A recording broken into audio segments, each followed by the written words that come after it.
不要在那边完美格局高楼层有景观，安诺都安诺。那种房子你要认清你的现实，你根本买不起的，那不是卖给你这种人了，也不是卖给我这种人了。套一句对面常说的话，就是现在不是有很多那个大学生都在送外卖，找不到好工作嘛？这他妈真的是精辟耶，真是吓到我了就是说你本来就是打工的，只是刚好读了几年书。对啊，没错啊，时代就是这样。那种房子盖出来就不是卖给中产阶级的，它就是卖给出生的时候嘴巴就咬着金汤匙一起出生的那种人，就不是卖给中产阶级的啊。中产阶级硬是要去买那种东西，你就很痛苦嘛，对吧？那你生活就过得很不开心嘛，然后又出现那个相对剥夺感。有些人家里就是有钱，就是有，那我们就是家里没有钱那我们就走我们的道路，他们就走他们的道路。你这样子那给自己带来无尽的烦恼真的是这样。面对现在房地产新的政策买房应该是先求有，还是要一次到位，直上梦想中的房子，避开最高风险的关键建议。来先说结论，我不建议一次到位直上因为这样很可能5年后你发现你自己还在拼命追高，你存钱的速度真的是赶不上那个涨价的速度，然后连带头期款也涨，你存不到这样。这个也不用我讲，这个叫天天都在发生，对不对？所以我还是建议你先求有，再求好。嗨，我是买房阿元，订阅买房阿元，我先祝你老了有房也有钱。我们在上一次影片聊了屋龄重要吗？如果你还没看的话，可以看一下。那今天我想跟你讨论现在买房剧本应该变成一次到位吗？这次来聊我看到了一个新闻这个标题我念一下：求有再求好行不通了，他喊买房得一次到位，往点头会骑虎难下。这新闻是在讲说，反正就有人在脸书上面讲说，这9月19号央行理监事会议以后，现在买房策略变成先求有再求好，要改成一次到位。然后同意的人按赞，底下1600个人按赞。先说结论，我不同意我不同意。这个就是那种什么键盘专家，对不对？现在房子那么贵呢，超级之贵呢，江翠从化区2500万的那么多呢，你是怎样一次到位？你要存多久啊？我们来简单举例假设你现在需求是蛋白区的电梯3房，然后终极目标是你要换到蛋房区的中古电梯4房双车位双主卧假设是这样。那以高雄来说，蛋白区的电梯3房屋龄轻的1500万之内都还买得到，我们抓高一点就抓1500，然后在蛋黄区的中古电梯4房先2500万买得到以首购8成来讲，这样要付了差额，就是说你2间房子对比嘛2500的跟1500的，他们之间的那个首购它的差别是200万。我说自备款自备款差200，好，200万你要存多久？我未看先猜，这个200万至少要存个3-4年吧。你又不是什么天生神力赚钱超强都不吃不喝的。所以你要知道，买房先求有再求好，真的是比较稳健，就走换屋为什么我会猜你要存3年4年？逻辑很简单，因为如果你1年就可以存200的话，你不会去看所谓的蛋白电梯3房，你说对不对？你1年可以存200，你早就买了蛋黄区的中古电梯4房，所以在这3-4年里面，你要面对的就是逐渐缓涨的房价缓涨当然，你运气不好，你今年才开始看，你面对的是过去已经暴涨一个阶梯的房价所以在这个政策下第7波信用管制下会涨得比较慢，没有错，但它还是会涨，至少我们没有看到跌的讯号。然后我们算3年就好，每年有4次央行理监事会议所以你会遇到12次政策调整12次可能都会出招变信用管制变好变坏不知道但以现在的房市来说，没有人敢预测3年后会怎样了啦3个月都预测不准了有啦，就是那些喊空的居住正义大侠喊了20年，还是那边坚持己见那个初心不变，还在那边喊说房价腰斩。如果你就是这样子就空手3年的话，你会遇到什么？可能2500万房子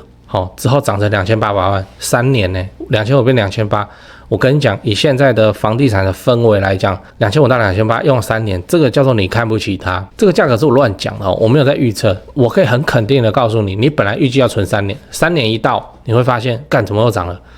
然后就变成存钱差一点，还要继续存不晓得哪时候才存到足够的头期款可以去上车，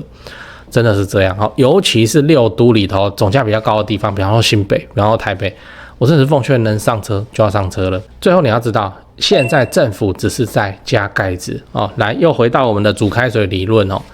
现在房地产市场就像一锅沸腾的水哦，水快要滚了哦，快要滚了，政府才要加盖子嘛，不然加个屁哦。现在这个央行理监事会议啊，它的做法是什么？我个人认为是加冰块，一个信用管制，一波信用管制加一颗冰块，在一锅这个快要沸腾的水。现在第7波信用管制就加了7颗冰块，这样。好，现在的第7波信用管制的冰块量有变大，以前可能是要一颗哦，现在是要一坨冰块，让给它丢下去。好，接下来会怎样？瞬间降温，没错。但是底下火没关啊，对不对？不要忘了，美国降息以后。资金狂潮，热钱回台湾，这个火没有关啊，而且火可能会开得更大。那你现在是旁边在等下水饺的，你看到这个水快滚了哦，看起来好烫哦，那我先不要下，我水饺里面再包2颗虾仁好了。不是啊，水都要滚了你还不赶快把水饺下下去？你要等什么时候你才吃得上饭哦？我要表达的事情是你现在有能力可以买，你就要买了哦，你就要上车，不然以后你可能会一路持续追高，除非你的以后是那种你10年后、20年后你才打算要买 ，OK 啊，那慢慢等，你可以用10年、15年去存完美的头期款，甚至不是叫头期款，到时候房价3000也跟你无关，你直接自备就2000，哦，那很好啊，那没问题啊，10年之后房市怎样？没有人知道，真的没有人知道，能上车就要赶快上车了。讲完了我们整理一下，我们今天聊了面对房地产的新政策。要一次到位吗？我跟你分享了一个新闻有人主张在现在新政策下，购房策略应该先求有再求好，把它调整成一次到位，一次能到多好就要到多好因为你没有办法再去买下一间房子来做换屋。那很多网友都很认同。我现在的看法是，现在房子真的很贵。那如果你想要慢慢的归出一个完美的头期款，买理想的房子的话，预计一定是要存3-4年以上因为大家都是中产阶级嘛。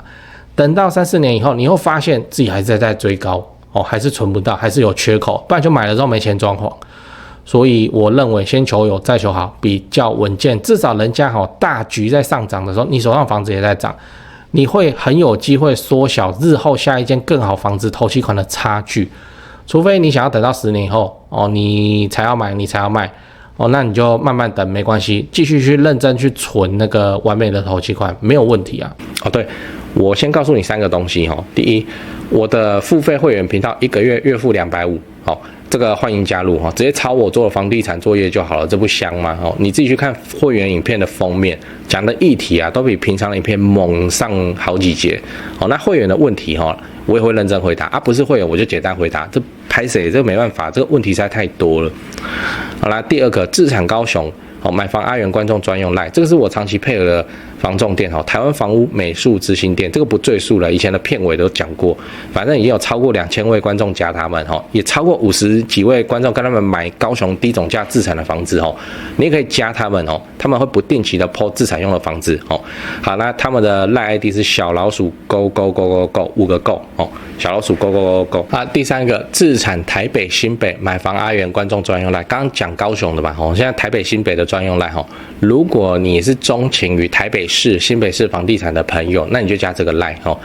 这个是我台北市房地产的前辈，当然啦，台北市的本金门槛就很高你自备要超过500万，这个就是常态那你就自己加入以后跟助理去描述你的需求吧他的 LINE ID 是小老鼠掰台北BUYTAIPEI 小老鼠买台北，这样讲八卦讲八卦，先求有再求好就对了啦不要那么一次到位啦，这个跟政令差别很大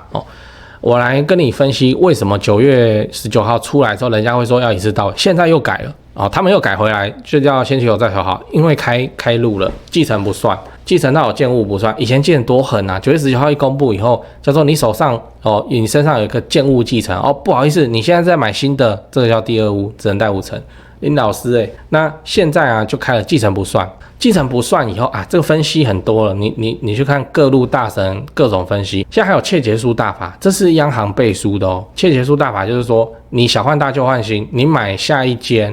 理当贷5成，但是你签切结书，承诺你的旧物会在1年之内卖掉，他一样要贷8成给你。好，实务上你就看银行接不接，这当然实务上央行讲是央行讲，底下银行就是没钱可以放所以他们怎么处理都在研究，但至少央行开这条路出来所以一样形式上又可以回到先求有再求好，这样子会是比较理想的。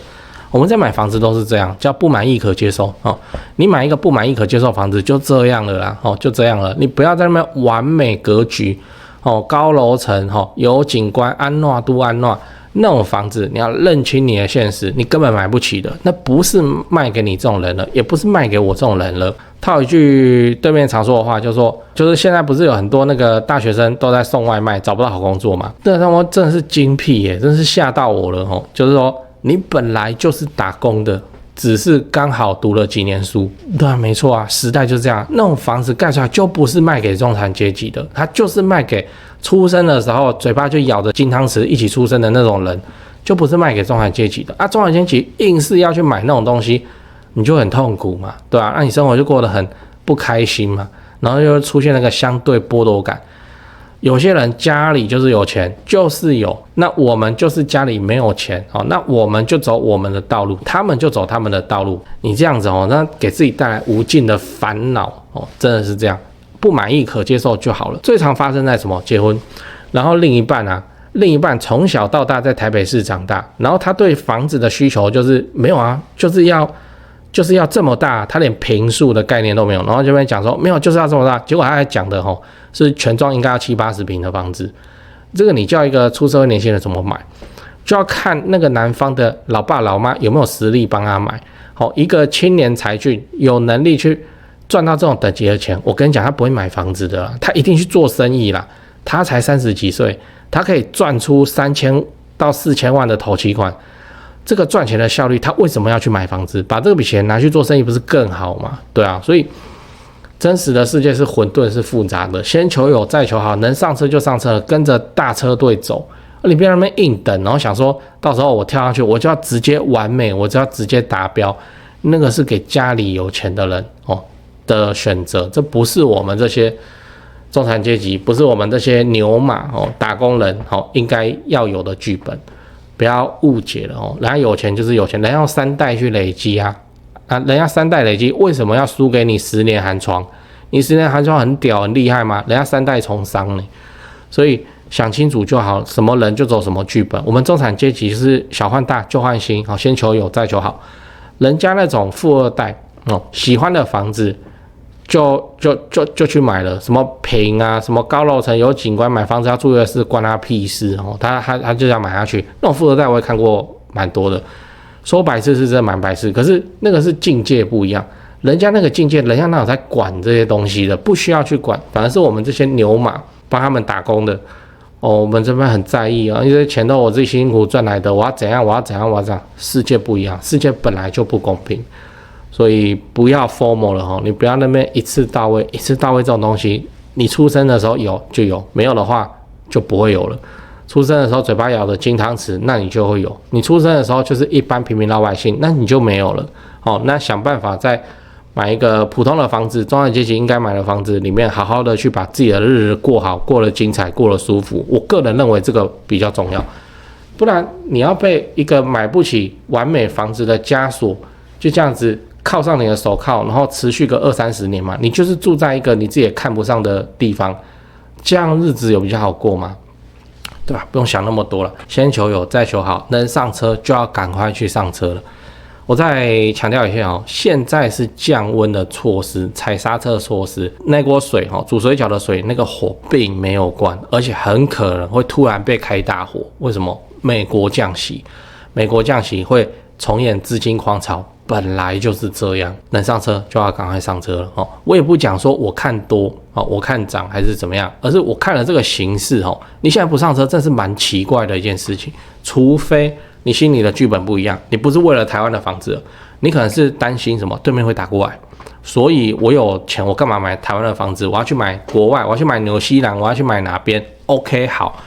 那这样的话也很好啊，这样叫做你有清晰的剧本。哦，你不要就身上都没有清晰的剧本，然后你们看新闻、看迪卡、看人家怎么讲，哦，自己心里慌的不行，这是我认为最糟糕的事情哦。你有清晰的剧本就 OK 了。那我所谓的清晰的剧本，就是先求有再求好，能上车就上车。至少我们这样一路以来，我们平平安安，然后财富就慢慢膨胀起来。这个是经试验过的做法，所以分享给你听哦。你心里要有清晰的剧本就可以了。如果你清晰的剧本是我就是要直上台北市正中心楼下捷运站4房双主卧高楼层有景观双车位的话，你会一辈子都活在痛苦当中，这样真的没有比较好。